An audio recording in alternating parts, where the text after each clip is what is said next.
with Steve Paikin is brought to you by the Chartered Professional Accountants of Ontario. CPA Ontario is a regulator, an educator, a thought leader, and an advocate. We protect the public. We advance our profession. We guide our CPAs. We are CPA Ontario. And by viewers like you. Thank you. It was a record year for film and television production in Ontario in 2019, and 2020 looked poised for more.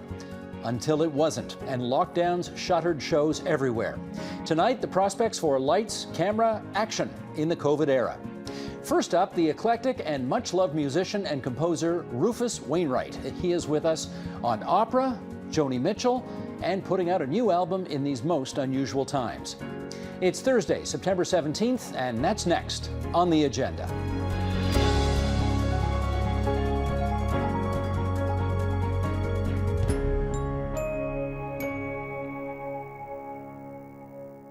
He's Canadian, he's American. His music includes folk, opera, indie pop, and even the songs of Judy Garland. Rufus Wainwright is a singer, songwriter, and composer whose talents shine almost irrespective of the genre hopping that's so intrinsic to his career. Appropriately then, perhaps, his newest offering is the album Unfollow the Rules, just released this summer. And it's a real pleasure to welcome Rufus Wainwright to our airwaves tonight from Austin, Texas. Rufus, it's great to see you. How are you doing? I'm doing good. I'm here to do a rather well-known show called Austin City Limits, which is exciting because it's pretty much the only gig I'm doing of late, although I have another one in Germany as well. But they're few and far between, and so it's just nice to be working. It's Good nice stuff. To be working. Good stuff. Let us, if we can, just play a little snippet of your latest work, and then we'll come back and chat, okay? Sheldon, the clip, if you would. Sometimes I feel like my heart turns to dust. Unfollow the rules, unswallow the trust. Sometimes I feel like my brain turns to leaves. Unfollow the rules, uncover the themes of the game. Can we start by your telling us how your daughter came up with the title of this album? Yeah, well, my husband and I and Lorca, our daughter Viva's mother, we have a wonderful girl named Viva, and she's 9 years old. And several years ago now, I guess about 2 years ago, 2 or 3 years, she just walked in one day and said, Daddy, sometimes I just want to unfollow the rules, and then proceeded to march out of the room. And I, instead of running after her and telling her that wasn't such a great idea, I, of course, started writing down song lyrics and focusing on that instead. So and that became a song, and then it became an album. So it's, From the Mouths of Babes. Literally, the inspiration came to you for some lyrics immediately after she said that? Is that true? No, I think what was interesting about that period with Viva was that she was in that amazing time when kids are, they just hear words coming at them, and they put these odd selections together that don't necessarily make sense off the bat, but once you really, think about it, it's completely sensical. So I think she'd heard like unfollow from Facebook or something, and then rules from, the way life is, and she just put them together. I started writing the song then. Perfect. Now, I gather you went back to the studio where more than 2 decades ago you did your first album to do this one, and obviously that was a purposeful decision. So why did you make it? Yeah. Well, I live now. I'm in Austin, Texas, but we live in Laurel Canyon in Los Angeles, Hollywood now. And 20 years ago, I made my first album there, and that was really the city. Los Angeles was really the city that propelled me further into my musical career, and gave me the strength to continue financially, and so I've returned there for several reasons, and yes, this is definitely kind of a full circle back to where it began, and it's it makes sense.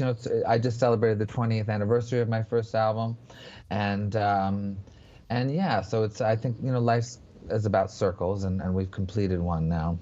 Well, you went outside the popular music circle not too long ago to do something that not too many rock and rollers or popular music singers or independent music singers do.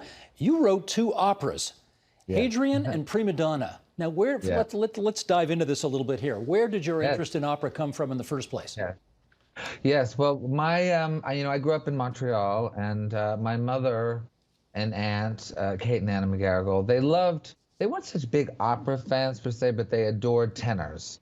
And specifically, they adored the Swedish tenor Jussi Björling from the 40s and 50s. Anyways, and one day they brought home a recording of Jussi Björling singing Verdi's Requiem with Leontine Price, a very famous recording. And I was about 13, and I listened to that whole 2-hour-long piece, and by the end of it, I was completely hooked. It was an actual kind of religious experience with the mass, and all I wanted to hear was opera. So that stayed, and eventually I felt like I needed to give back to that form all the pleasure and also pain that it offered me. So I decided to write a couple of them.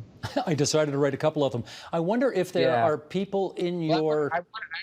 I want to write 3 because I don't actually feel that I could be a proper opera composer unless I've written 3. So. Well, that raises the question: when you tell, or when people in the popular music world discover that you have written operas, I'm wondering how those conversations go. Do they say strange things to you? They're very impressed, and it's kind of fascinating because when my first opera was premiered, Prima Donna, this is over 10 years ago now, but and just to say, they're doing a production of it this year in Sweden, in Stockholm at the Royal Opera House. So the piece is done quite well. Anyways, but when it was first premiered, the classical music critics were pretty prickly with me. I think they felt I was somewhat of a fraud or an imposter or something, and they were pretty harsh on me.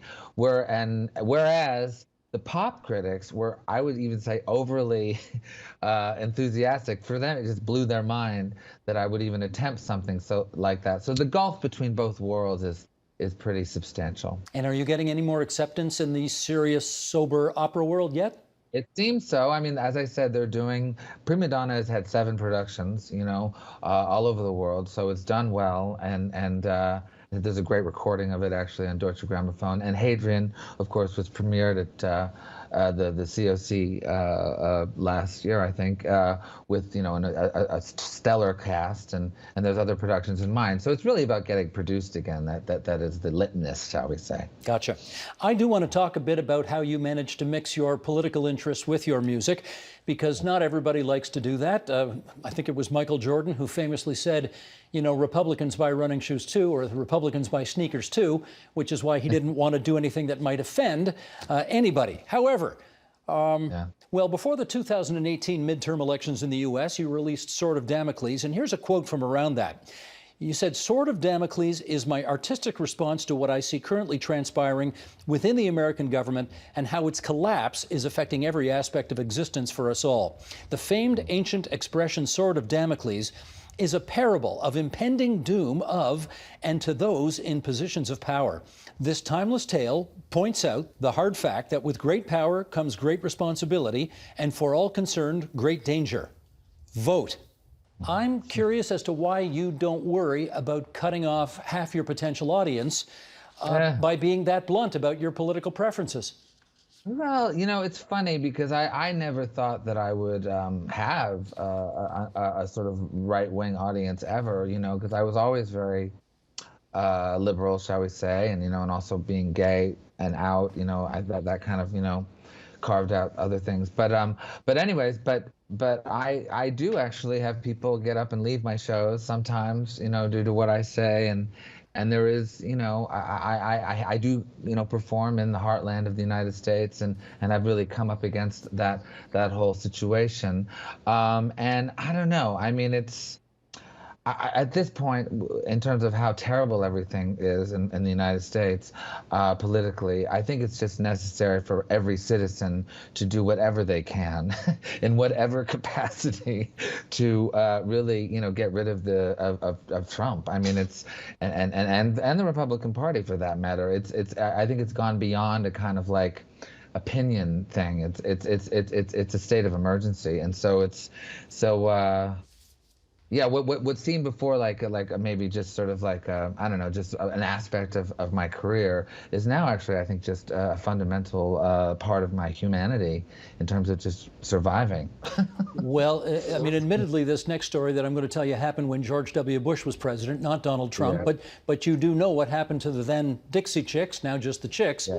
when they said something that a lot of people took offense at about the former president. I mean, they got blacklisted all over the place. You don't worry about that for yourself? Yeah. Well, no, I mean, I was never, I've done very well over the years, and I have a substantial fan base and so forth. I've never been propelled into the, this stratosphere of American superstardom like like the Chicks were.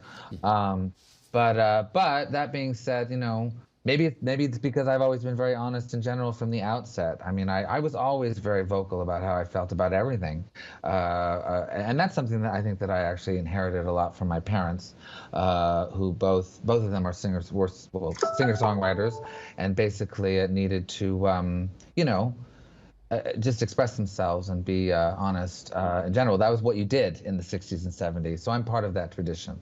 Going to talk more about your folks in a bit if we can, but before we get there, I do want to talk about something that Elton John once said of you, which is a pretty sweet compliment from a pretty impressive guy. He once called you the greatest songwriter on the planet. How much has he and his work influenced you? Well, I mean, he hasn't taken it back yet, so he hasn't called anybody else the greatest singer-songwriter on the planet. So perhaps I still am. Look, I'm very chuffed, as they say, that he said that. And it's funny because at the time when he did, I didn't take it that seriously, in the sense like I know him pretty well, and I just thought it was sort of a really lovely thing for him to say, and he's very lavish in general, so it was just, I thought it just kind of came out.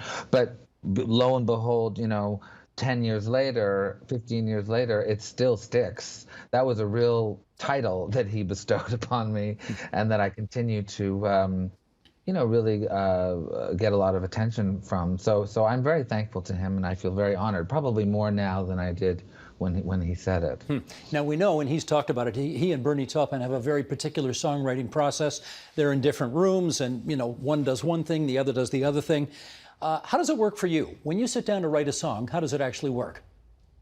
Oh boy, I mean, I write all the time. I mean, I did a thing during COVID where we called the Quarantunes, where I would sing a song every day from our house in LA in my bathrobe.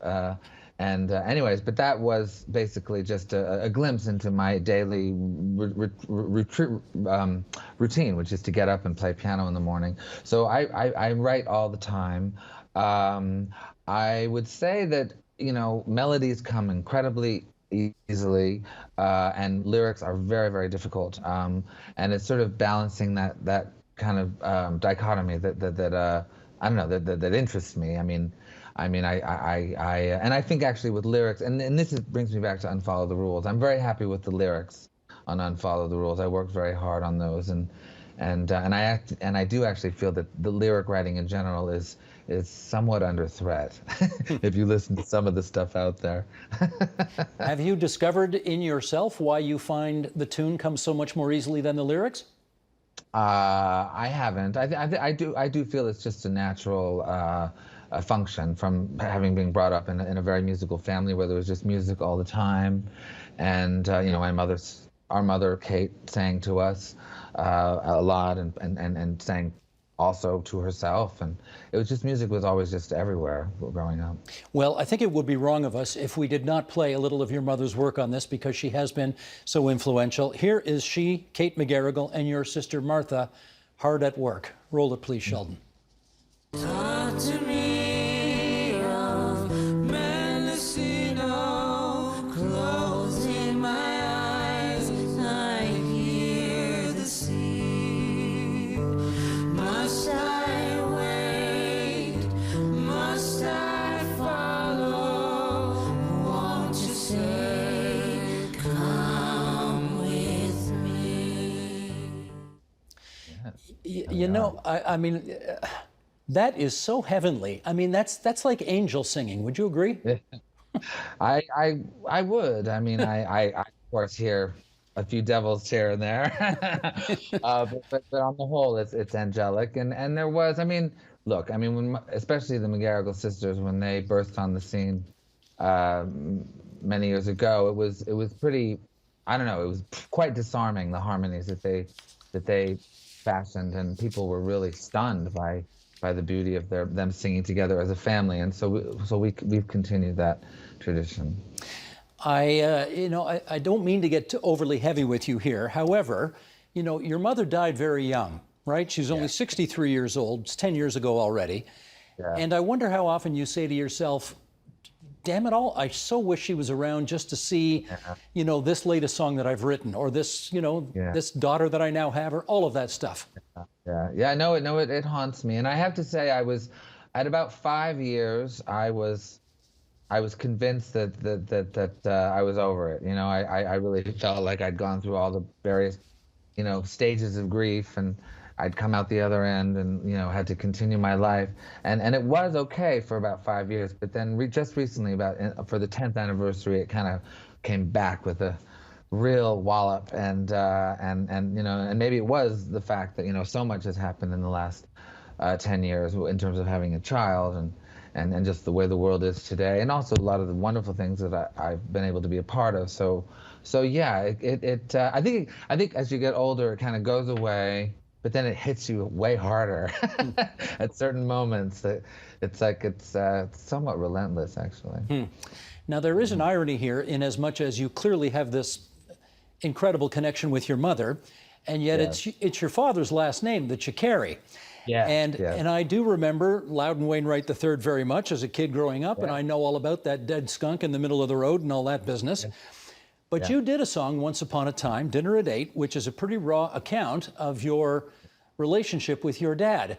And if I'm not treading on difficult ground here, can I ask how things are with him now? Yeah, no, it's fair game. I mean, my dad and I are doing really well right now, but we've certainly had our periods, our rough patches.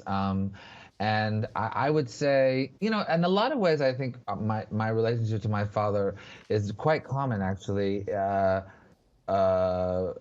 in terms of boys and their dads, and just where at a certain point, both parties have to just accept who the other one is and get what they can, and, you know, use the time wisely that is left, and just not sort of expect so much from each other, and therefore just you know, be at peace. So we've gotten to that point now in our life, and we love each other very, very much, but we also realize that, you know, we're different people, and also different people than we imagine the other one to be. So it's a long process, but we've made it in a lot of ways. And do you think he now accepts everything about who you are? You know, I think so. I mean, we still have the ability. It's just sort of built in to really, you know, I don't know, to take each other down if need be. You know, I think there's still a lot of things that will annoy him, and vice versa. But I don't know. It's sort of, I don't know. We're able to identify it and talk through it and stuff. I mean, my father he's a fascinating man, and he's a brilliant artist. He's a great singer, and singing now better than he's ever sung. And he just doesn't want to We both just want to be the star of the show, so it's just one of those things a little bit. I getcha. Given who, I know you've been asked this question a million times, but I've never asked it, and I'm curious about it. You know, given who your parents are, was there any doubt but that you'd end up in the line of work you're in? Not really. I mean, I like to tell everybody that, you know, there are these amazing 70s Polaroids, faded Polaroids, such a thing now, but that I can, you know, locate and just, there's so many of me as a baby just reaching towards the piano, hanging by the piano, in my diaper at the piano. And so I was just so drawn to that instrument and was singing all the time. So I think it was pretty obvious, thankfully, that was what I was going to do. I think one of the funniest stories I heard about you, and this is when I was watching the video, is that while most Canadians grew up on Joni Mitchell's music, you were prohibited from listening to it for the longest time. What's the story there? Yeah, no, I mean, I love Joni Mitchell's music, and I also love her as a person. You know, she's actually a good friend of ours. But when I was growing up in Canada, in Montreal, my mother, who, you know, is a great singer-songwriter in her own right, really harbored a resentment towards Joni, as do a lot of people. And I think for my mother, it was twofold. It was on one hand, it was I think, you know, my mother was a bit of a purist, a folk music purist, and felt like her music was somewhat of a you know, of a whatever pop thing. It was kind of trashy, and but then also I think the reality of it, I think, was that my mother was also very jealous of Joni and of her success and her financial, you know, rewards and stuff. So yeah, it was. I think one was sort of a good opinion, and the other one was just human frailty.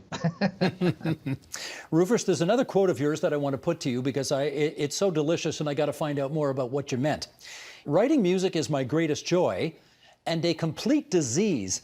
It never stops aggravating me, and there are times when, if I can't get a song out, I have physical aches and pains. Yeah. Can you talk a little more about that? How you see this not only as something that brings you such joy, but as a disease? Yeah. Well, it's interesting. I mean, I have a situation right now. I mean, this is, get your tissues out. But, you know, we had a wonderful puppy named Puccini that we had over the summer, who was a miniature Australian Shepherd. Anyways, and sadly, he died over the summer quite violently in a fight with another dog. Anyways, so I started writing a song about it, thinking, you know, it would just be like a cute song about a little puppy that's gone. And then, of course, now the song is turning into, you know, this reflection of the apocalypse. And it is this, and it's incredibly emotional, and it's incredibly hard, but I kind of have to go there. And yeah, it's tough, but I don't know, it's just my calling, I suppose, you know. And when the song just doesn't want to come out, what do you do to make sure it does? Well, it's not, I don't have so much of a problem with it not wanting to come out. It's like, sometimes it's coming out and I don't necessarily want it to come out because it's too emotional. So it's, I just sort of ride the wave. Well, that takes me to my last question for you, and it's this. I'm not bilingual by any stretch of the imagination, but est-ce que vous voulez chanter en français quelques jours? Oh oui, j'aimerais ça faire tout un album en français, oui. You know, my mother and aunt, the McGarrick sisters, made some of the best French records of the 70s and 80s, and so I would like to continue that tradition and make a French record big time. Cool. We look forward to talking to you again when that happens, because that would be exciting. Yes, it would be. Rufus, I can't tell you how fabulous it's been for you to have spent so much time with us here on TVO. Best of luck with Unfollow the Rules, and stay safe during this pandemic, okay? Thank you so much. And it's great to be on the show. I've been a fan for years, so it's great for me too. You're very kind. Thank you. Okay. Tomorrow on the agenda. You know, the power of seeing ourselves on screen is beyond words, because it gives people the ability to dream that they too have a story and they too matter. And they are not the other, because so many of us have come from elsewhere. That's tomorrow on the agenda. In 2019, the film and television industry put somewhere on the order of $2 billion into Ontario's economy. And for 2020, well, as for many other sectors, that's hard to know. Have productions gotten back to business? And how can they safely churn out the shows eager, cooped-up audiences are awaiting? Let's find out. Joining us on that, in Midtown Toronto, there's Cynthia Lynch, Managing Director of Film Ontario, and Alistair Hepburn, Director of Film, Television and Digital Media for ACTRA Toronto, and in the city's East End, Marla Boltman, Senior Vice President, Business Affairs for Hellfire Entertainment, and we are delighted to welcome all three of you to TVO tonight. I would like to just start by getting a sense of, you know, we know the year has been lousy so far, but now stuff is starting to happen again. And I want to get a sense from all of you of how optimistic or pessimistic or encouraged or terrified or distressed, or you pick the right adjective. Cynthia, start us off. How are you feeling? Probably a little bit of all of the above, to be honest. But truthfully optimistic. It's been a long 6 months for everybody, but certainly for the industry. But as we see production slowly getting back to work, putting in top-of-the-line safety protocols, it's great to see that people are working and that soon we'll have some of our favorite shows to watch again. Amen. Alistair, how about you? Oh, I think terrified and hopeful are the best two. Terrified that that we've been out of work for so long, but hopeful the fact that that everyone is coming back.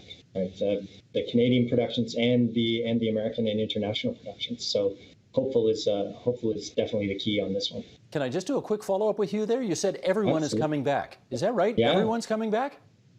Yeah, they are. They absolutely are. You are going to start seeing trucks on the streets of Toronto very, very shortly. With all of the big names and all of the big shows.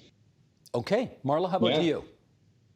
Well, maybe we can come back to everyone's coming back a little bit down the road. But I guess to answer the first question, I'm definitely feeling relieved and excited. I think production is really well known for long hours and extremely hardworking, dedicated workforces, both on and off the set. This is not a personality type of group of people that handles not working and being idle very well, I think. So I think getting them back to work is really key. And to Alistair's point, I'm really hopeful. I think our industry came together, really truly all the stakeholders came together, and they found a way to get hundreds of people to work together in close quarters while still maintaining COVID safe environments. And if we can do that, I think we can do anything. Marla, you opened the door, so let's walk through it. Everyone's coming back? No, not everyone is coming back. Okay, what does that mean? So I think this is an obvious sort of segue to an issue that's sort of plaguing us right now, which is the insurance issue.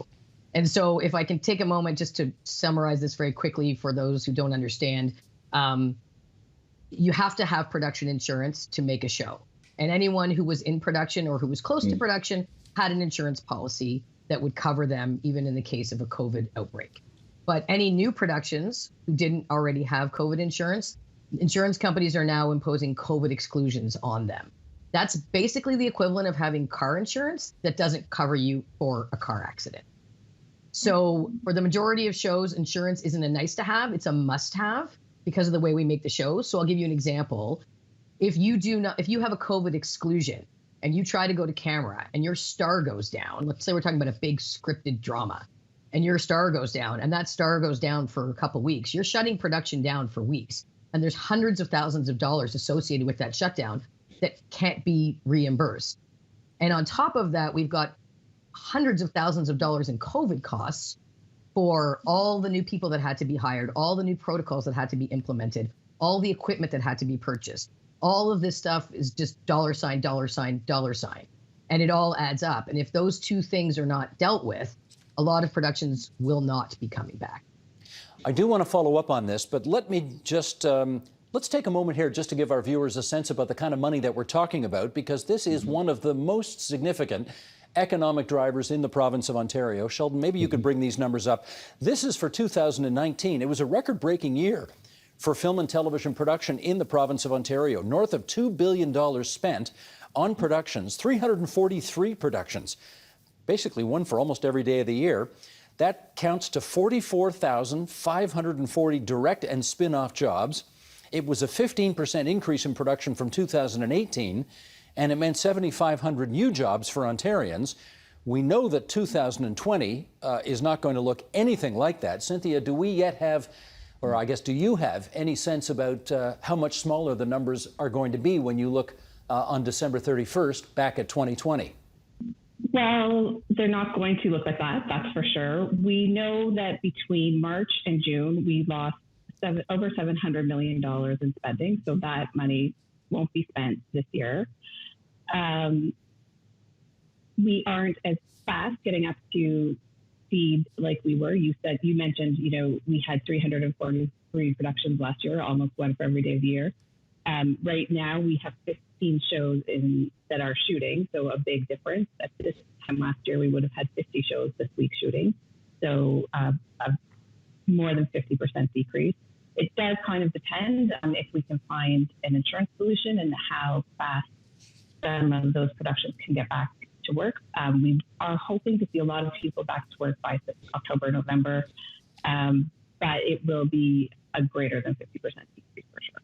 Okay, Alistair, I should give you a chance now to come back on some of the points that Marla made, namely the issue of can you really get back into production if you can't get COVID insurance for your biggest stars, et cetera, et cetera? There are definitely going to be a couple of shows that we don't see return in 2020. But what we have also now picked up is a bunch of producers who have never produced for film, television, or digital media before. And those folks are the theater producers, and they are charging ahead. So while we are only seeing 15 to 20 big productions shooting on the streets right now, for my members, for the Actor Toronto membership, they're actually now working at a good level. We are still way off of 2019, way off. But we've now suddenly invited all of these new producers to the table as well, who are now streaming theater into the digital world, which engages the services of performers, which is my membership, which is good for everyone. Cynthia, does Film Ontario have any advice or recommendations for production companies in terms of dealing with this insurance issue? I would never give an individual producer some advice. That's probably bad. But I mean, each production has to do a risk assessment on their own particular production. So productions range in size, as Alistair was saying, from very small. They may be comfortable taking on that risk if they only have a 3 or 4 day shoot and aren't risking a 2-week shutdown. For the series that don't have coverage, Marla laid it out perfectly, they can't absorb that type of financial hit. And in addition, their investors aren't going to believe that they can finish their show without the insurance in place. So they're not even going to have access to the money to absorb the hit if it happens. So the advice is to help us out in making the argument to government that some sort of insurance solution needs to happen, and to keep looking at solutions. As Marla also said, we're a very creative industry and we do come up with creative solutions. So I think that if we continue to work together, we will find a solution, and hopefully sooner rather than later, so that we can have everybody back to work and not just parts of the industry. No, Marla, there's no question. I mean, obviously the creative arts are filled with very creative people, but insurance sounds like a bit of a deal breaker. How are you working around that? Well, I think everyone in the industry knows the CMPA, which is the Canadian Media Producers Association, has been advocating very strongly and educating the government about this issue from day one. Other jurisdictions, unfortunately, are ahead of us. Other similar jurisdictions like Australia and the UK and France, they have a government backstop in place for insurance.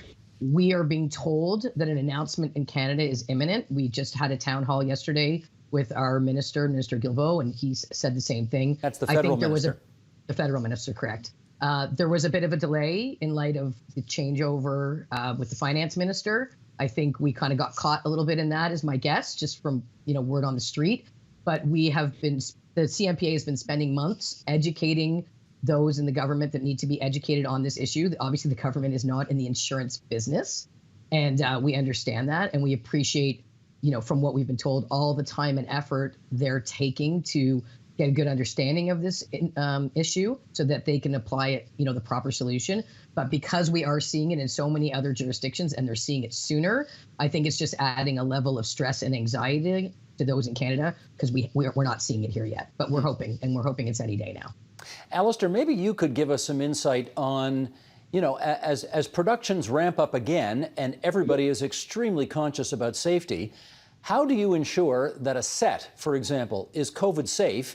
And not to get too prurient here, but I mean, how do you do a love scene nowadays and physically distance at the same time? That's the million-dollar question. Really, what we're looking at is, both Cynthia and Marla touched on the fact that this industry has come together as a group, right? Through Section 21, which is an offshoot of the Ministry of Labor, we created safety guidelines. Those return to work guidelines really provide producers with a tool belt of the personal protective equipment, all of the sanitization, as well as potential testing.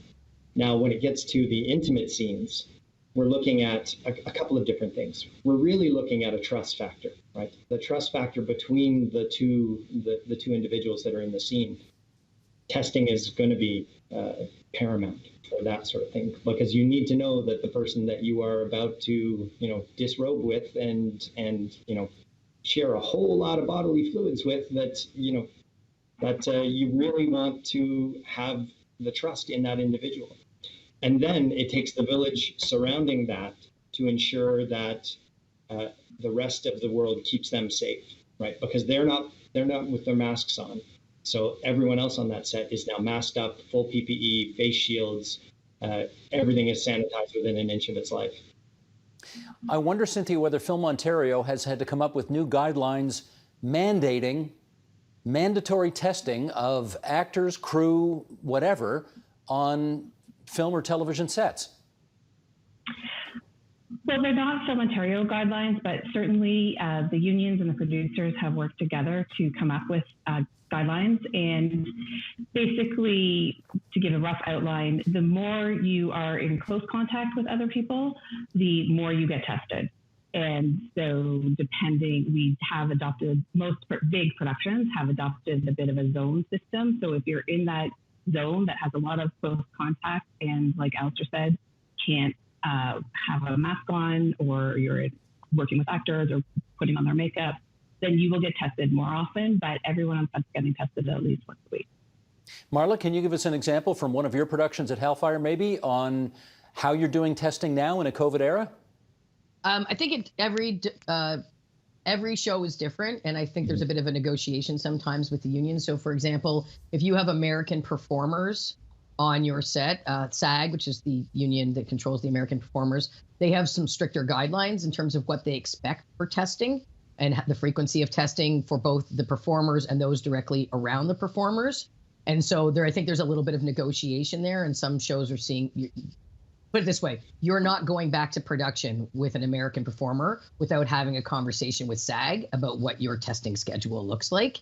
And I think you have seen some shows have delays. I think that's been in the news because they couldn't come to an agreement with SAG about what their testing schedule would look like. And I mentioned SAG because, I mean, obviously Alistair's on the call representing Canadian performers, but there are often a lot of American performers in Canadian shows. So I think Alistair can speak to if actor has specific guidelines around testing, but I just say that I think it's sort of show specific. And I hate to say it, but I think a lot of it has to do with your budget and what you can afford. Testing's not cheap. The frequency of testing is not cheap. And, you want to get your show in a position to be as safe as possible. And you want your cast and crew to feel safe walking on that show. And that costs money. Alistair, you want to follow up on that? Absolutely. This is about confidence. This is about ensuring confidence on the set. In terms of the testing, we are looking at private testing. We are asking all producers to ensure that it is private testing so that we aren't putting any form of burden on the public healthcare system. And it really is, it is show dependent. It is what the action of the show is. we have some great shows like Nurses, where a lot of the performers get to actually wear their masks on camera. Right? That makes things much, much safer. But then when you have that small sort of family bubble like Kim's Convenience, then there's a lot more interaction. There's a lot more people coming in and out of the convenience store. So then you want to really start to look at what level of testing we need to look at. And really, it's about the community infection rate. And SAG is specifically looking for the community infection rate to be low. The low standard that they are looking at is what already exists in pretty much every jurisdiction in Canada. So while they are sending their performers up here to do work, we're already in that low zone that they are looking for. But they do have a mandate in place where they're looking for multiple testings in the course of a week. Really, this is going to be about what we need is rapid response testing. Really, that's where we need to start ensuring is available in Canada, is that quick turnaround response, because testing and then waiting 24, 48, 72 hours, that causes problems. What we need is rapid turnaround of an hour and a half, so that we know that the person that you are about to kiss is negative. Well, Cynthia, I wonder whether or not any production companies have made entreaties to you at Film Ontario saying, we didn't account for this in our budgets. We need some help from the province of Ontario in order to help make all this work. Is that happening? Absolutely. It's one of the first things that was on our agenda in terms of what sort of recovery support the industry would need. So we have had confirmation from the province that the cost of testing and extra personnel would be eligible for the tax credits where, sorry to get a bit technical, but where those tax credits cover more than just the cost of people. However, the domestic producers don't have the tax credits only reimburse you for the cost of labor and not for any of the supplies. So we have made entreaties to government on behalf of our members to cover more of that cost. The province of Quebec stepped up and provided some support for their domestic producers for PPE. And we have been working very closely with Minister MacLeod as part of her Film and TV Advisory Panel to explore what our options are in that area. I actually was just going to ask you about Minister Lisa MacLeod. She's the minister in the Ontario government responsible for the cultural industries of the province. And I do recall a few weeks ago, Doug Ford saying at one of his daily briefings, I'm hearing it every day from Lisa MacLeod. She's banging the drum hard for the cultural industries of the province. How effective do you think she's been so far in let me put this way. I won't get you to talk about technically the woman who's your boss, Cynthia, so let me go to Marla with this. How effective has she been able to be in helping your industries get what they need? To be honest, I can't speak to that. I certainly don't want to put Cynthia back on the spot. I do know I'm hearing on various calls and I'm on various committees that everyone is still looking to the government to help, specifically to the tax credits, to allow some costs that typically wouldn't be covered to be covered, because there are very limited options of where we can go to finance these costs. You have to understand that at the time, either when you're in production and shutting down and coming back up, or about to go in production, your budgets are locked, your financing is fixed. Like in any other situation, money doesn't just fall out of the sky. And we're talking about anywhere from 5 to 25% increases because of COVID costs, up to millions of dollars that has to be found somehow to make these shows go forward, or it's just a loss. In which case, Alistair, what do you want to see from the government of Ontario in order to help allay all of that? Oh, what we need them to do is listen to Minister MacLeod, because Minister MacLeod understands the economic driver here and understands what this industry actually brings to the province of Ontario. So it is support. It's unconditional support is what we need at this time. Cynthia, once the pandemic was declared, and we're going back several months right now, and then the province essentially shut down for a good chunk of time, and essentially there was no film or television production in the province at all, presumably ramping all of that up is a rather Herculean task. What did that involve to begin with?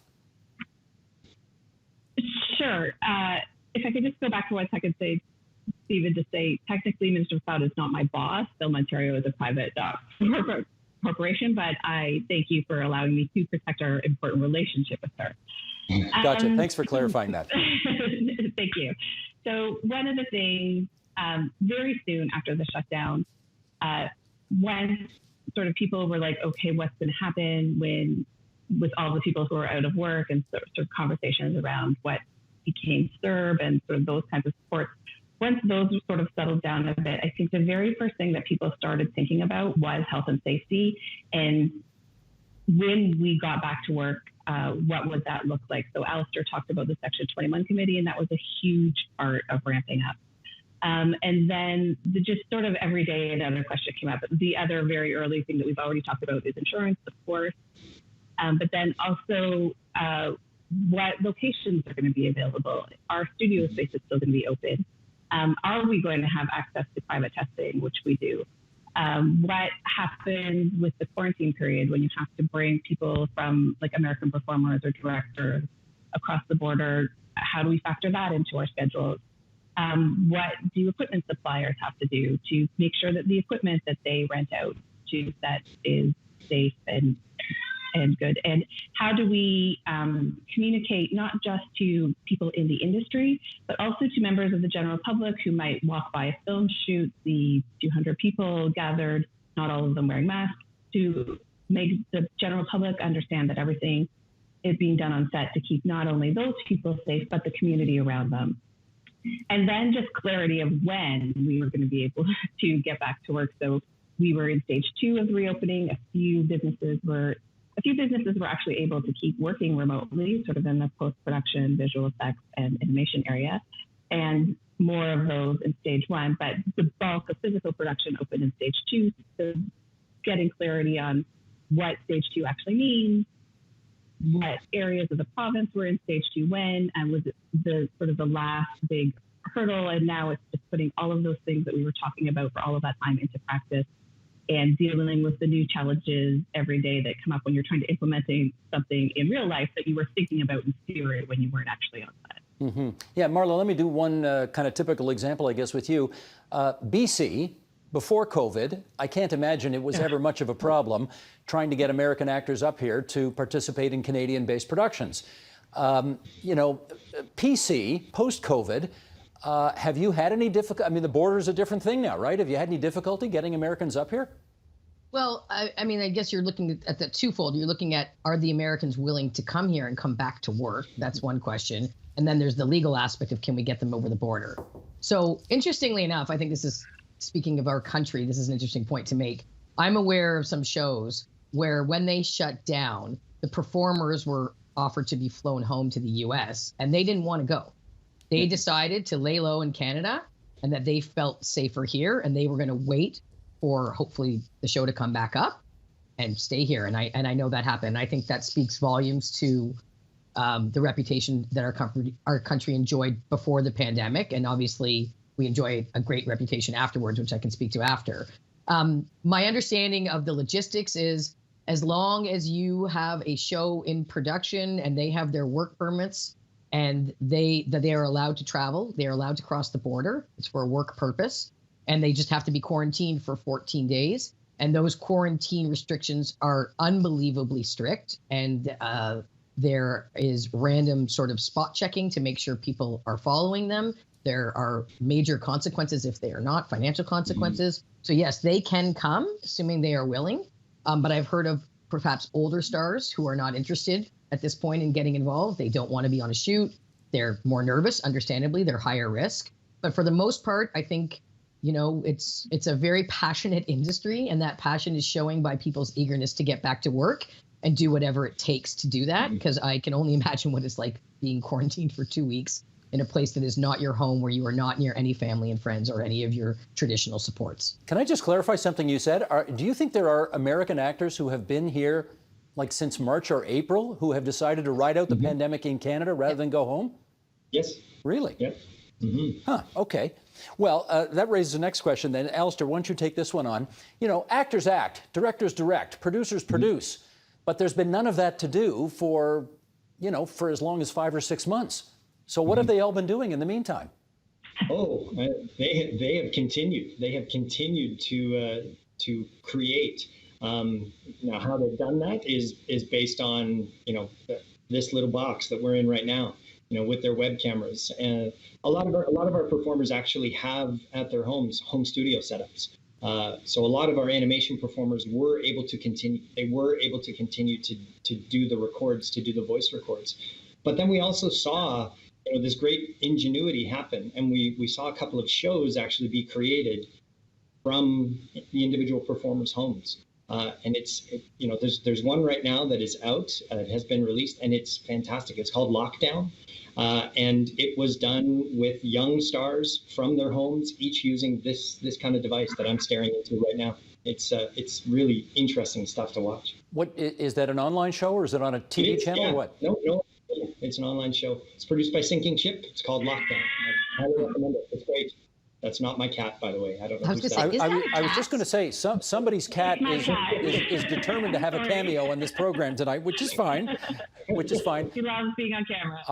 Alistair, I guess I got to know, do you have to pay extra scale to that cat for that appearance that just happened? Yeah, we'll have to speak with Cynthia about that one. I'm sorry, Cynthia. Sorry, Alistair. He's not kidding, by the way. No, I'm not.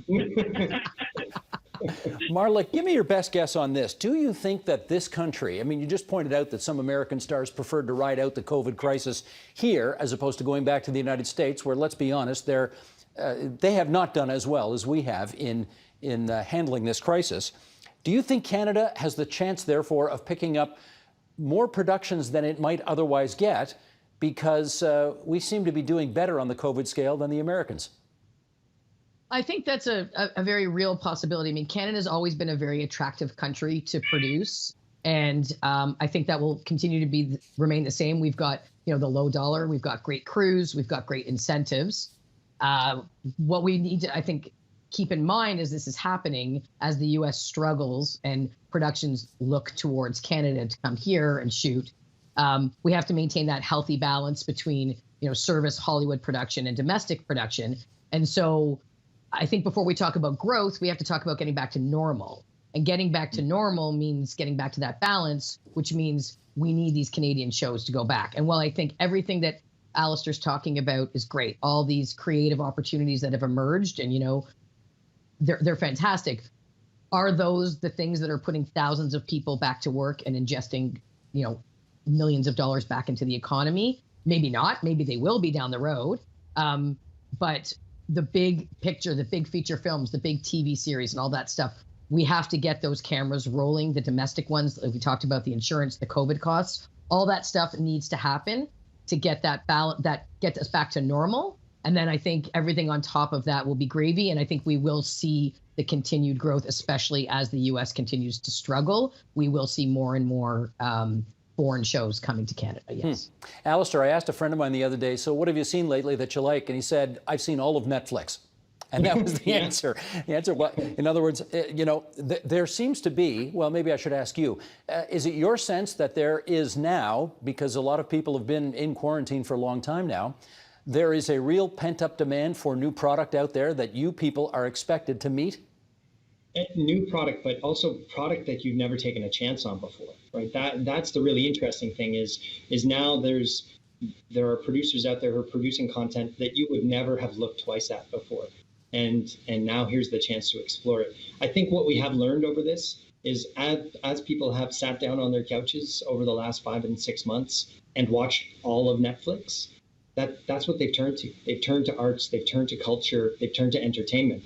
And, my members, the performers, that's what they want to give. They want to give that art, that culture, that entertainment back. And so there are lots of new and interesting work out there as well that can be explored. Yes, we want the tentpole multi-million-dollar productions to come up here because they put thousands and thousands of people to work. But in terms of providing care, in terms of providing comfort, 2 performers and 1 camera can do that as well.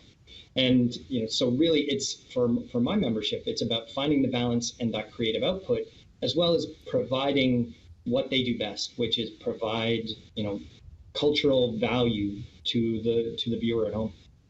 Cynthia, I wonder if you, we're down to our last few minutes here, and I wonder if you could give us a sense about what you think the long-term impacts of COVID-19 on the cultural industries of this province ultimately will be.